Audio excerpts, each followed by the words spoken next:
An ad hominem attack is a fallacy in which the argument itself is criticized not by criticizing the argument, but by having an attack on the person making the argument. So, for instance, you would criticize a woman by saying that she was making a poor argument because she was a woman, and that would be an ad hominem attack because you aren't criticizing her argument, but criticizing her gender, and thus something that's relevant to the argument itself. There are many different forms of ad hominem attacks which you see quite frequently across the media and just in discourse in general. One such is tu quoque, in which the argument is dismissed because the argument that's been made has been made by a person before. So, for instance, you might criticize a smoker who was telling you not to smoke by saying that, oh, well, you smoked before, so why should I not smoke?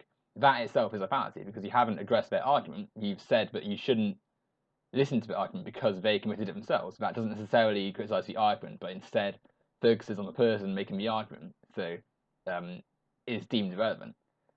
Again, you could argue that someone telling you not to eat over consumptions of fast food would be not worth listening to because they themselves are obese.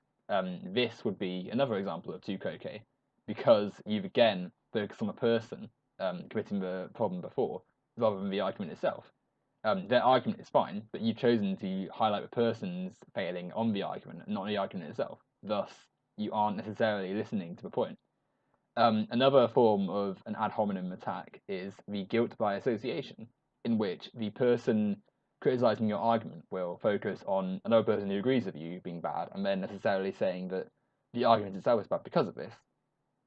So, for instance, to criticize a vegetarian or vegan, you might say that Hitler was a vegetarian and was in favor of animal rights. Therefore, the idea of animal rights is bad. This is quite clearly a fallacious and poor argument because it doesn't, again, focus on the argument, but focuses on another person agreeing with you and implies the argument is bad because someone of a negative disposition shares the same beliefs as you. So the fact that Hitler supported animal rights is not to say that animal rights is bad simply because Hitler was a bad person. Instead, you are creating a fallacy because you don't tackle any of the criticisms of green rights you might have, but instead focus on a person who supports that and decide to denigrate the entire argument by criticizing them rather than the argument itself.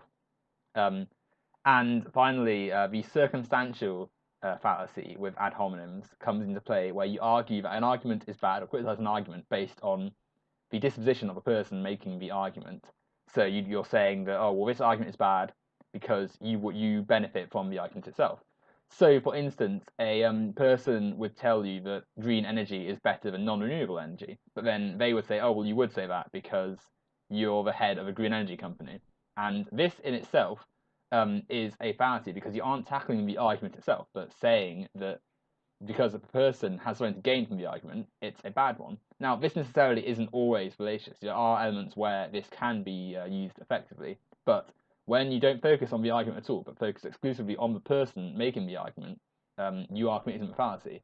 So if you're purely saying that the person who runs the green energy company is only saying this because they are benefiting from this, and thus the argument is bad, you're committing a fallacy because you haven't focused on the person, yet you haven't focused on the argument, you focus on the person making it, and thus haven't tackled the argument effectively. Now, it's worth pointing out that with ad hominems, they are often quoted incorrectly. People essentially assume that an ad hominem is literally criticizing anything about a person, saying something negative about a person.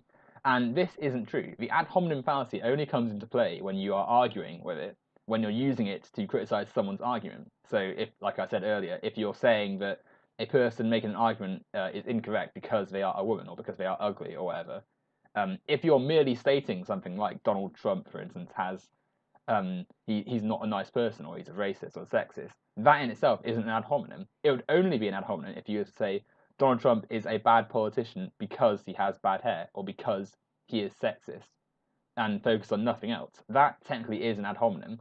I mean, whilst Donald Trump is a sexist person, if you criticize his policies by purely saying he is sexist, that is an ad hominem because you aren't focusing on the arguments and why the policies are bad, but focusing on why he is bad and thus why the argument is bad. Thus, the fallacy has been committed.